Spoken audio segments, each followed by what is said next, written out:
I know what all the professors would like me to say.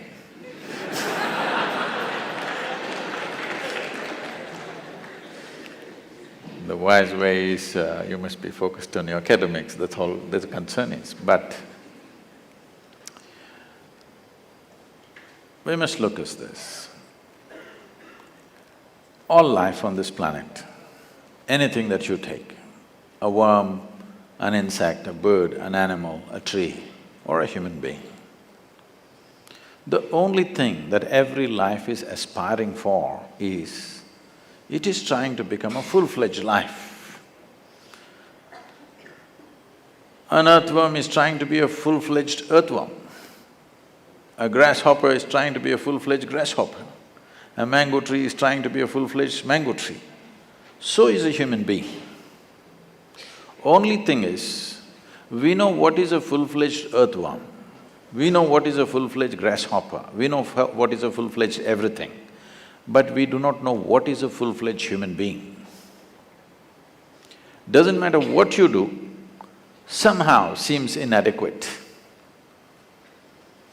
No matter where you get in your life, you will see there is one more thing to do.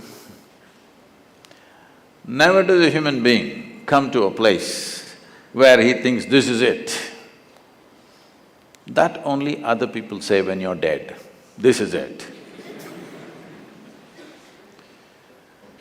So, the essential nature of life, not just human life, every life is, it is longing to become a full-fledged life. So is a human being.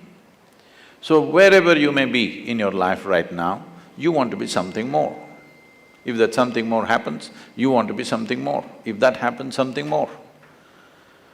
You will see whatever your aspirations right now as students, suppose all of them get fulfilled within the next 1 year, you will immediately see you will have another aspiration. If everything that you want gets all fulfilled by tomorrow morning, you will see you will have much more things to do, because the very nature of being human is such, you always want to be something more.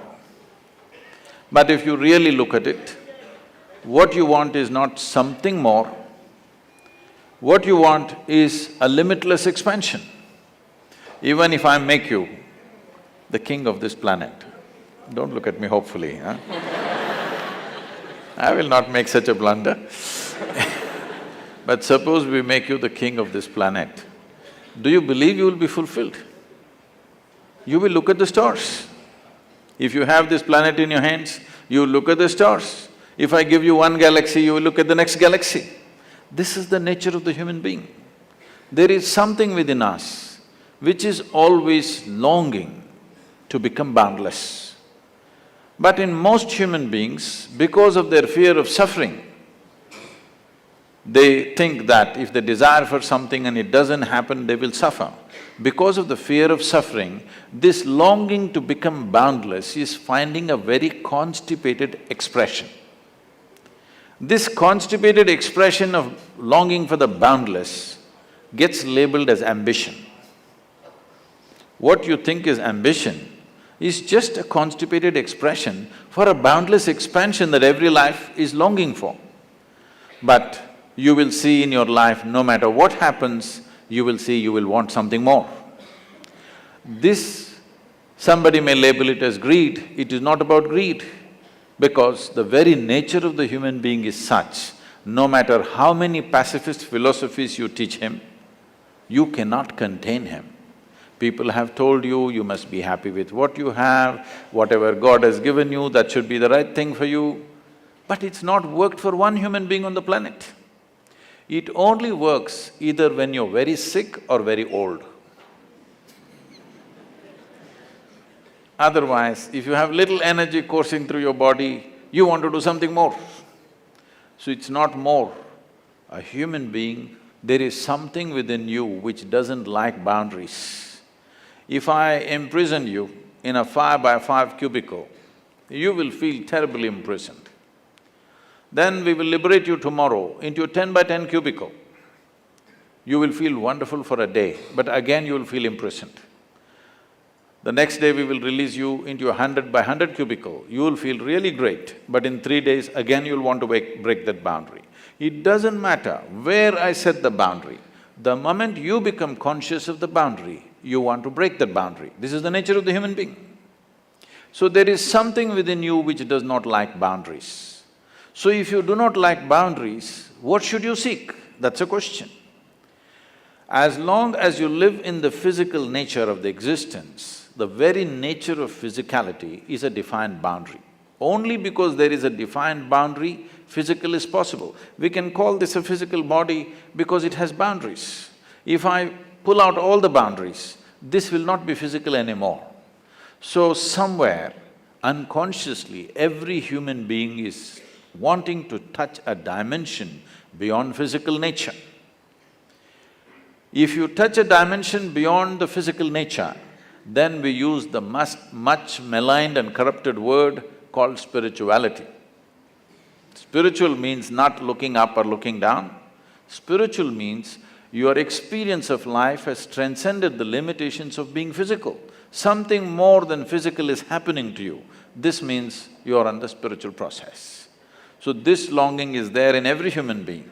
So essentially, what you do in your life, our activity is not about us. Activity is about the world that we live in. Today, you're here in 21st century, so you guys are in IIT. Suppose you were here 5,000 years ago, where would you be? Huh? No. You know, 5,000 years ago, they were talking Mahabharata, Ramayana, so you would be in one of those armies trying to shoot an arrow. You can't shoot anything. You would try to learn to fight with somebody in a sword or something else of the day. I'm saying, your mind, your application, your fulfillment in activity would be all that type of activity relevant to the times. Our activity is always about the times in which we exist. It's not about us really. What times do we exist? What is most needed right now? That's what we do. But how to be is the question. If it comes to how to be, there's only one way to be, that somewhere in every human being there is a longing to expand beyond physical limitations. This is happening in 4 different ways. If it finds a very basic physical expression, we call this sexuality. You're trying to expand the boundaries of who you are. What you are not, you're trying to include as yourself. This is what sexuality is. If it finds an emotional expression, we call this love. Once again, something that is not you, you're trying to make it a part of you. If it finds a mental expression, it gets labeled as ambition, greed, conquest, or simply shopping. If it finds a conscious expression, then we call it yoga. Yoga means not twisting your body or turning your body, yoga means union. In some way, consciously you learnt how to obliterate the boundaries of your individual nature. Now your ability to experience yourself beyond your physical existence has become a living reality for you. This is everybody's longing, but it finds constipated expression.